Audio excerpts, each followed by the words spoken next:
You're watching the afternoon edition of Prime Plus live from the studios of My Media Prime Television here in Cameroon's economic capital, Douala.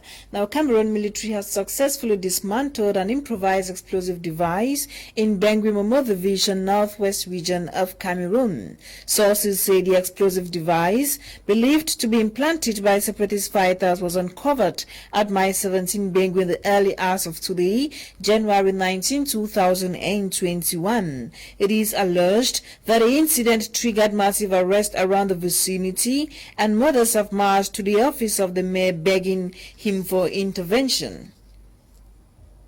Now, Territorial Administration Minister Paul Athanganji, accompanied by Governor of the West Region and Northwest Region, Augustine Awafonka and Adolphe Lafrique, respectively, have paid a visit to the custom checkpoint between Santa and Mathazim in the West Region. His visit to the border was to extend the head of state's message of condolence to the families that were affected during the attack on that checkpoint on January 8 at about 6:30 a.m. by suspected separatist fighters.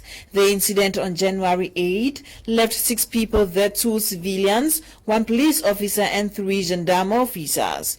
Territorial Administration Minister urged the local population to work in collaboration with local authorities, defense and security forces in order to track down those perpetrating such acts. Meanwhile, security has been stepped up in that area to prevent such incidents from reoccurring. Now, over 10 people are feared dead following an accident this morning at Mahole, a locality along the Bomnyebo-Yaoundé stretch. Reports say 30-seater bus that left Yaoundé at about 5:30 a.m. crashed after passengers urged the driver of the said bus to park and get some rest, owing to the fact that he was dozing off while driving. Survivors say the driver left his side of the road and hit a stationed vehicle on the other side, leading to the accident that claimed the life of at least 10 people and several others seriously injured. This comes after 9 people died following 2 accidents along the Yaoundé-Douala stretch and Yaoundé-Edaya stretch over the weekend. Now, fire has ravaged Dubai Sinagba in Bonaberi-Douala First Subdivision, littoral region of Cameroon.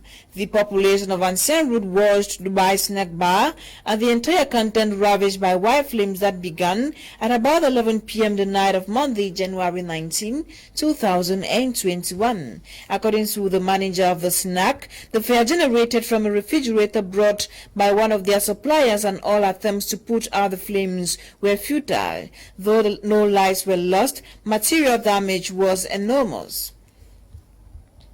Now, 3 Cameroonian truck drivers have been killed and several others hospitalized after rebels from Central African Republic attacked their convoy around Zukumbu. The other 30 trucks left Garua Bulai and were escorted into Central African Republic after weeks of inactivity as a result of violence in their country. The rebels opened fire, killing 3 drivers, destroying vehicles, and leaving others seriously injured. Out of the country, 4 soldiers were killed on Monday in Niger and 8 others seriously injured after an explosion on an artisanal mine in southeastern part of the country near the border with Nigeria. According to the Ministry of Defense, the soldiers were pursuing jihadists who had attacked a military post in the southeastern region of Diffa on Sunday. Attackers linked to the Islamic State in West Africa ISWAP's group are suspected to be behind Sunday's attack, though authorities say the attackers are Boko Haram militants. Niger is due to hold its presidential election at the end of February 2021. Now, Tanzania's President John Magufuli has rallied farmers in the country to increase food production, predicting global food scarcity later in the year caused by the effects of coronavirus pandemic. He urged the farmers to take advantage of the reduced production by the largest food-producing countries in the world in the wake of health restrictions imposed across the world. The Tanzanian president has been criticized for downplaying the pandemic in the country, as he has repeatedly said the health crisis had been exaggerated and mocked those who wear masks. Now more than 600 people have been arrested after a third consecutive night of riots in Syria. Tunisian cities and troops have been deployed in some regions.